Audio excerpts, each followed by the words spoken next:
नांदेडच्या लोहा तालुक्यातील माळाकुडी येथे लोकनेते स्वर्गीय गोपीनाथ मुंडे यांच्या स्मृती भवनासह भव्य पूर्णाकृती पुतळा उभारण्यात आलाय।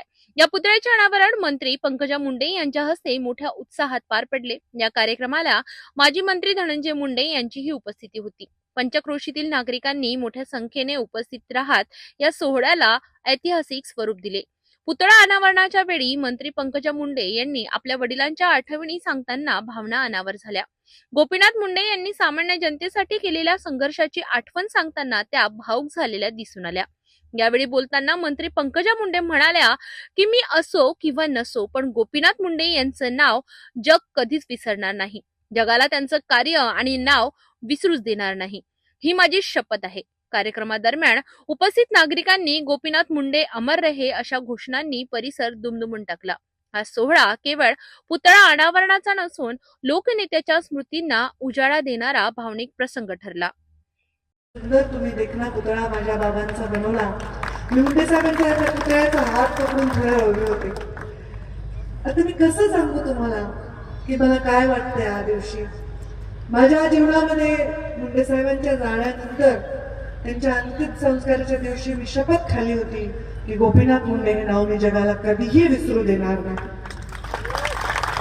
आणि ही शपथ मी पदावर असेन नसेन, मी मंत्री असेन नसेन, मी आमदार असेन नसेन, मी या जीवनात असेन नसेन, तरी ही शपथ पूर्ण करणारी मुलगी म्हणून माझं नाव घेतलं जाईल एवढीच साधी माझी इच्छा आहे। या देशामध्ये मोठे मोठे नेते झाले, प्रधानमंत्र्यापर्यंत झाले, स्वतः प्रधानमंत्री झाले, पण आपल्या वडिलांचं स्मारक बांधणारी मुलगी झाली नाही। पण मी ते बांधलं। गोविंदांना माहिती आपण किती तेव्हा चळवळ केली होती। एक वीट गोपीनाथ गडासाठी ऊस तोडणाऱ्या माणसांनी, माळाकोळीच्या या गरीब माणसांनी प्रत्येकाने एकाच विटेचा पैसा दिला, एकाच विटेचा, आणि भव्य गोपीनाथ गड उभा राहिला। पण ते स्मारक बांधण्याचं खरं कारण काय होतं तर या स्मारकावर नतमस्तक होणारा, मुंडे साहेबांवर प्रेम करणारा माणूस, त्याला जायला ते ठिकाण आहे हक्काचं। त्याची मालक पंकजा मुंडे नाही, त्याची बालक मुंडे परिवारातला कोणी, प्रीतम मुंडे नाही, यशस्वी मुंडे नाही, धनंजय मुंडे नाही, कोणी नाही आहे। त्या स्मारकाचे मालक तुम्ही आहेत। एकही रुपया मी ना सरकारचा घेतला ना कुणाचा घेतला, तुमच्या घामाच्या एका विटेतून प्रत्येकाची एक वीट निर्माण करून ते स्मारक झालं। पण आज माळाकोळीच्या या स्मारकासमोर मला गोपीनाथगड सुद्धा लहान वाटतोय, कारण एक कप झालं।